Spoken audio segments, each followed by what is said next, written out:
कि हनुमान जी ने जब ऊपर से लंका को देखा तो उनको तो ये निश्चित विश्वास था कि युद्ध में विजय तो श्री राम की होगी, और वे प्रसन्न होकर के सोचते हैं कि चलो बहुत बड़ी समृद्ध लंका है, इस पर अधिकार करके हम इस पर मनमाना इसका उपभोग करेंगे। लेकिन जब आप पढ़ते हैं कि अंत में हनुमान जी ने उस लंका को जला दिया, आश्चर्य है, इतनी विकसित इतनी समृद्ध लंका नगर को हनुमान जी जला दे, ये बात बड़ी विचित्र सी लगती है, अटपटी सी लगती है। और इसका अभिप्राय है कि लंका का यह विकास, लंका का यह सौंदर्य समृद्धि हनुमान जी को आदर्श प्रतीत नहीं होता।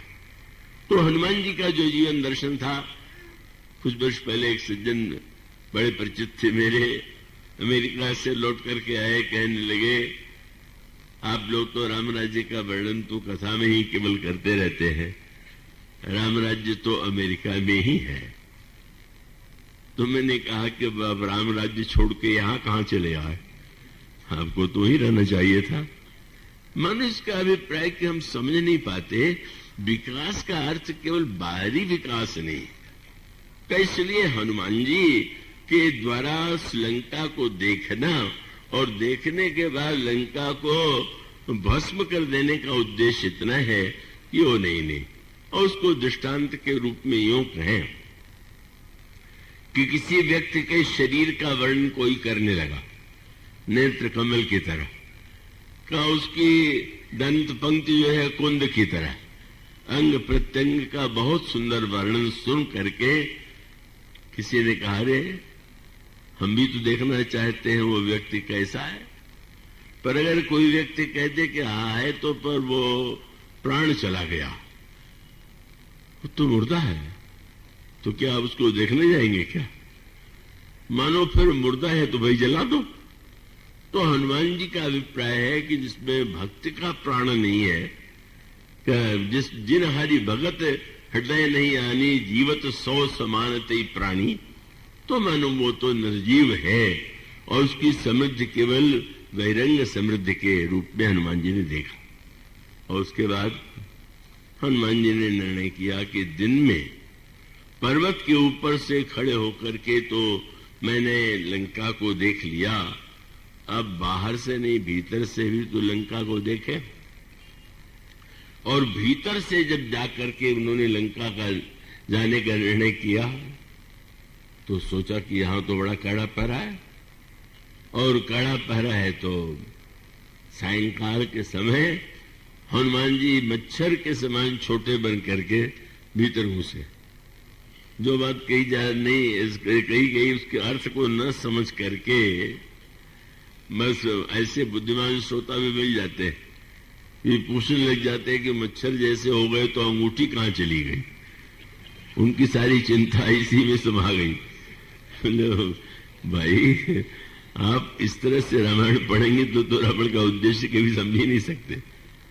क्या उसका अभिप्राय तो यह है कि अगर सुरक्षा की दृष्टि से देखा जाए तो रावण में लंका में इतनी सजगता है कि मसक समान रूप का विधौरी लंका ही चले सुमिन नरहरी, लेकिन वहां पर भी पकड़ लिए गए।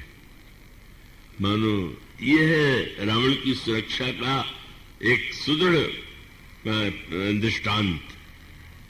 लेकिन उसमें तात्पर्य यही है कि हनुमान जी को लंकिनी ने पकड़ लिया मच्छर के समान, तो लंका में जो राक्षस रहते हैं उनकी दृष्टि बड़ी पैनी है, और वो छोटे से छोटा दोष भी इतनी सरलता से पकड़ लेते हैं।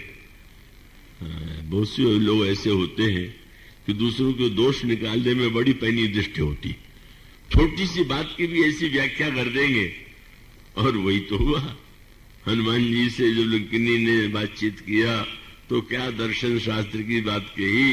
हनुमान जी ने पूछा क्या तुम भूख के कारण खाना चाहती हो, तो उसने कहा कि क्या तुम समझते हो कि लंका में कोई अकाल पड़ा हुआ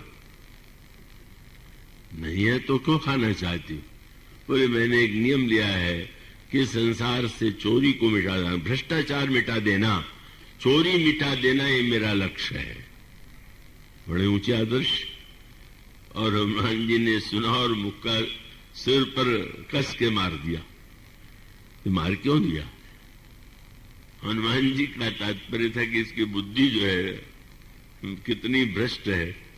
बड़ा सिद्धांत तो ऊंचा बखान नहीं है कि चोरों को खा लेना ये मेरा व्रत है। अगर सचमुच ये सच्चाई होती तो सबसे पहले रावण को खाती जिसने सीता जी को चुराया है, उसको तो खा नहीं रही है, और मैं चोरी का पता लगाने आया तो मुझे खा रही है। इसका अर्थ है कि इसकी बुद्धि को ठीक करना चाहिए।